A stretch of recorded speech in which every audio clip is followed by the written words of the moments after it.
Japan के max scholarship के हवाले से।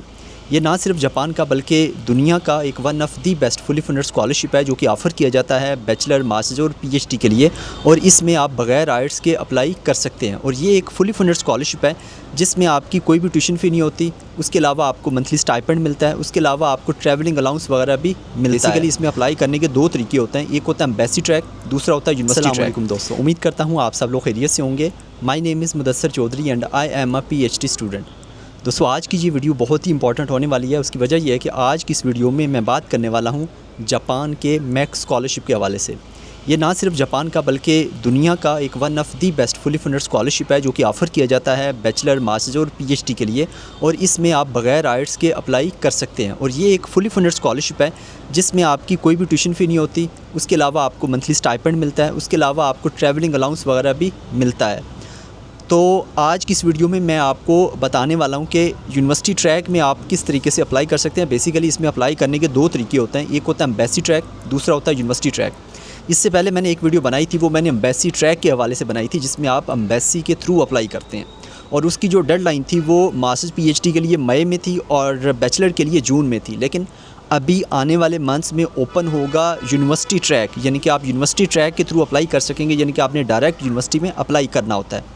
और आज की इस वीडियो में मैं आपको तमाम डिटेल बताने वाला हूँ मैक्स स्कॉलरशिप के हवाले से कि मैक्स स्कॉलरशिप में अप्लाई करने का क्या एलिजिबिलिटी क्राइटेरिया है, कौन कौन से डॉक्यूमेंट्स चाहिए, स्कॉलरशिप के क्या क्या बेनिफिट्स होते हैं, उसके अलावा किस तरीके से आपने अप्लाई करना है, क्या डेडलाइन होती है। तो इस तरीके से मैं आपको A to Z तमाम डिटेल बताने वाला हूँ आज की इस वीडियो में मैक्स स्कॉलरशिप के हवाले से।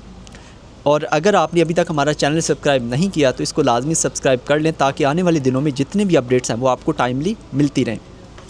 और उसके अलावा आप हमारा फेसबुक का पेज और व्हाट्सएप का जो चैनल है उसको भी ज्वाइन कर सकते हैं। इन तमाम के जो लिंक्स हैं वो आपको इसी वीडियो की डिस्क्रिप्शन में मिल जाएंगे।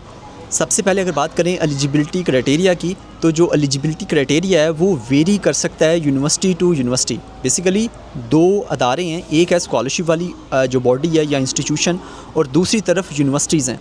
तो यूनिवर्सिटीज़ चूँकि ज़्यादा हैं तो हर यूनिवर्सिटी की अपनी रिक्वायरमेंट हो सकती है, लेकिन मैं आपको जनरल बता देता हूँ। तो सबसे पहले जो एज की रिक्वायरमेंट है, उसमें जो स्कॉलरशिप वाली बॉडी है उनके मुताबिक आपकी जो एज है वो बैचलर के लिए 25 ईयर से कम होनी चाहिए, और मास्टर या पीएचडी के लिए आपकी जो एज है वो 35 ईयर से कम होनी चाहिए। लेकिन जो यूनिवर्सिटी की रिक्वायरमेंट है वो थोड़ी सी वेरी कर सकती है, यानी कि आपको दोनों रिक्वायरमेंट्स को फुलफ़िल करना होगा। बाज़ औक़ात यूनिवर्सिटीज़ की वेबसाइट्स पर लिखा होता है कि आपकी जो एज है वो 18 साल से ज़्यादा होनी चाहिए, भले आप बैचलर के लिए अप्लाई कर रहे हो या मास्टर्स के लिए या फिर पीएचडी के लिए। और बाज़ औक़ात लिखा होता है कि आपकी जो एज है वो बैचलर के लिए 25 ईयर से कम होनी चाहिए और मास्टर पीएचडी के लिए 35 ईयर से, या फिर ये भी लिखा होता है कि बैचलर के लिए 25 ईयर से कम, मास्टर्स के लिए 35 ईयर से कम और पीएचडी के लिए 40 ईयर से कम। तो ये आपने देखना है कि आप जिस भी यूनिवर्सिटी में आप अप्लाई करना चाहते हैं उस यूनिवर्सिटी की क्या रिक्वायरमेंट है या क्या उसका एलिजिबिलिटी क्राइटेरिया है। और उसके अलावा एजुकेशन की रिक्वायरमेंट होती है, जैसा बाकी कंट्रीज़ में होता है कि अगर आप बैचलर के लिए अप्लाई करना चाहते हैं तो आपकी जो एजुकेशन है वो 12 ईयर्स होनी चाहिए, और अगर आप मास्टर्स के लिए अप्लाई करना चाहते हैं तो आपकी जो एजुकेशन है वो 16 ईयर्स होनी चाहिए, और अगर आप पीएचडी के लिए अप्लाई करना चाहते हैं तो आपकी जो एजुकेशन है वो 18 ईयर्स होनी चाहिए। और ये है इसका एलिजिबिलिटी क्राइटेरिया। अब अगर बात करें स्कॉलरशिप के बेनिफिट्स की, तो इसके बहुत ही अच्छे बेनिफिट्स होते हैं। सबसे पहले इसकी कोई भी ट्यूशन फ़ी नहीं होती, यानी कि अगर आपका एडमिशन हो जाता है तो आपको कोई भी ट्यूशन फ़ी वगैरह पे नहीं करना यूनिवर्सिटी को। उसके अलावा आपको मिलता है मंथली स्टाइपेंड, जो कि मास्टर्स और पीएचडी के लिए तकरीबन 143,000 येन से लेकर पर मंथ से लेकर 145,000 येन तक होता है। ये मास्टर्स पीएचडी का स्टाइपेंड होता है, ये थोड़ा बहुत वेरी कर सकता है। उसके अलावा जो बैचलर का मंथली स्टाइपेंड होता है वो तकरीबन 117,000 येन, यानी कि 1,17,000 येन पर मंथ, ये इतना मंथली स्टाइपेंड होता है बैचलर के लिए। उसके अलावा आपकी अकोमोडेशन, उसके अलावा जो ट्रैवलिंग अलाउंस, यानी कि आप अपने होम कंट्री से जब जापान में जाएंगे अपनी यूनिवर्सिटी में, तो वो जो एक्सपेंस होंगे वो भी इस फुली फंडेड स्कॉलरशिप में कवर किए जाएंगे। तो इस तरीके से आपको ये तमाम बेनिफिट्स मिलते हैं अगर आपकी सिलेक्शन हो जाती है जापान के इस फुली फंडेड स्कॉलरशिप के थ्रू बैचलर, मास्टर या फिर पीएचडी के लिए। तो अब अगर बात करें डॉक्यूमेंट्स रिक्वायरमेंट की कि अगर आप मैक्स स्कॉलरशिप में यूनिवर्सिटी ट्रैक के थ्रू अप्लाई करना चाहते हैं तो कौन कौन से डॉक्यूमेंट्स आपके पास होने चाहिए, तो जो डॉक्यूमेंट्स की रिक्वायरमेंट है वो वेरी करती है यूनिवर्सिटी टू यूनिवर्सिटी। तो जो भी यूनिवर्सिटी की रिक्वायरमेंट है डॉक्यूमेंट्स की, उसको आपको फुलफ़िल करना होगा।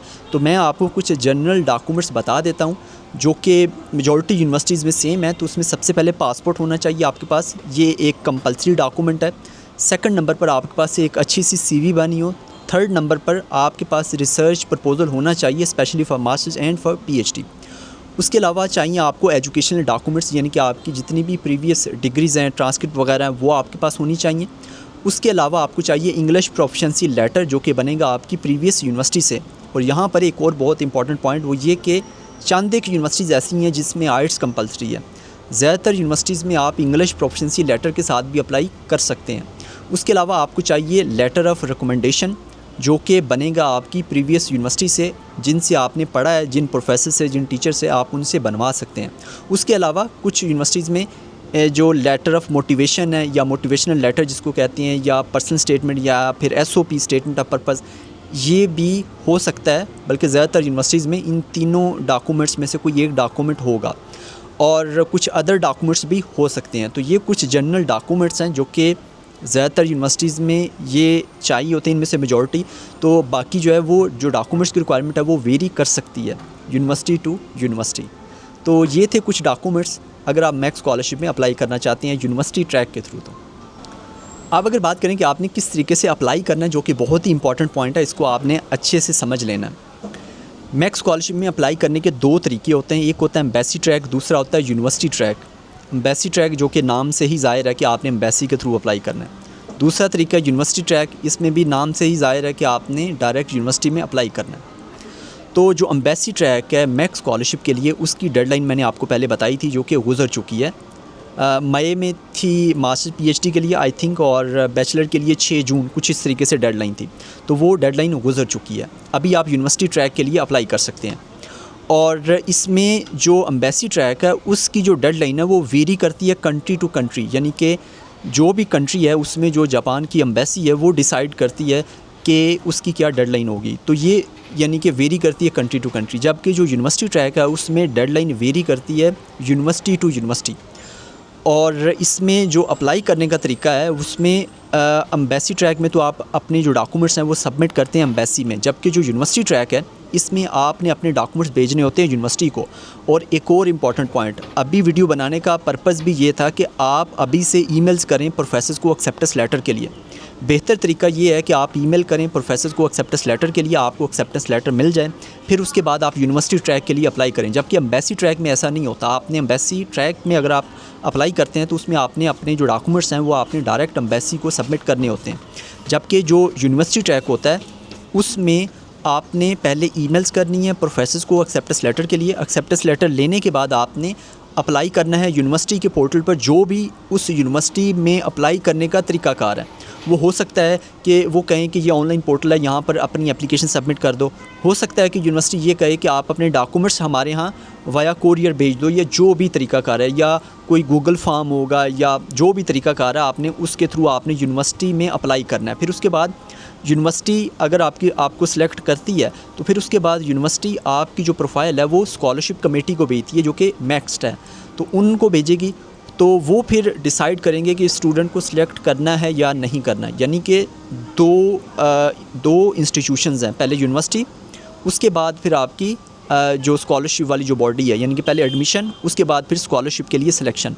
तो ये बेसिकली तरीका होता है। और उम्मीद है कि आपको ये चीज़ें समझ आ गई होंगी। यानी कि सबसे पहला जो स्टेप है वो ये है कि आपने एक अच्छी सी CV बनानी है। आपने अभी से प्रोफेसर्स को ईमेल करना स्टार्ट करना है। और आपने प्रोफेसर्स को कैसे ढूंढना है, इस पर मैंने बहुत ही डिटेल के साथ 3 से 4 तरीके बताए हुए हैं कि किस तरीके से आप प्रोफेसर्स को ढूंढ सकते हैं जापान में। तो उस वीडियो का लिंक भी आपको इसी वीडियो की डिस्क्रिप्शन में मिल जाएगा। आप वो वीडियो देखकर आप जापान में जो प्रोफेसर्स हैं आप उनको ढूंढ सकते हैं। उसके बाद फिर आप उनको ईमेल्स कर सकते हैं एक्सेप्टेंस लेटर के लिए। और एक्सेप्टेंस लेटर लेकर फिर उस यूनिवर्सिटी में अप्लाई करने का जो भी तरीकाकार है उसको फॉलो करते हुए आपने उस यूनिवर्सिटी में अप्लाई करना है। और यूनिवर्सिटी फिर सिलेक्ट अगर करती है तो फिर उसके बाद फिर आपका नाम जो है वो स्कॉलरशिप वाली जो कमेटी है या जो स्कॉलरशिप वाला अदारा है उसको भेजेगी। तो ये बेसिकली इसका सारा अप्लाई का तरीकाकार है। लास्ट पे डेडलाइन के हवाले से मैंने आपको चीज़ें वैसे क्लियर कर दी हैं कि जो आपने ईमेल्स करनी है वो आपने अभी से करनी है। नेक्स्ट मंथ से एडमिशन ओपन होना स्टार्ट होंगे। डेडलाइन अक्टूबर नवंबर में होगी, वेरी करेगी डेडलाइन। और इस तरीके से आपने अप्लाई करना है। और इसमें एक और इम्पॉर्टेंट चीज़ वो ये कि जो इनटेक्स हैं वो जापानीज़ यूनिवर्सिटीज़ में, कुछ यूनिवर्सिटीज़ में 1 इनटेक होती है, कुछ में 2 इनटेक्स होती हैं। यानी कि 2 इंटेक से मुराद ये है कि मार्च अप्रैल एक इंटेक और दूसरी सितंबर अक्टूबर इंटेक। और ये वेरी करता है यूनिवर्सिटी टू यूनिवर्सिटी।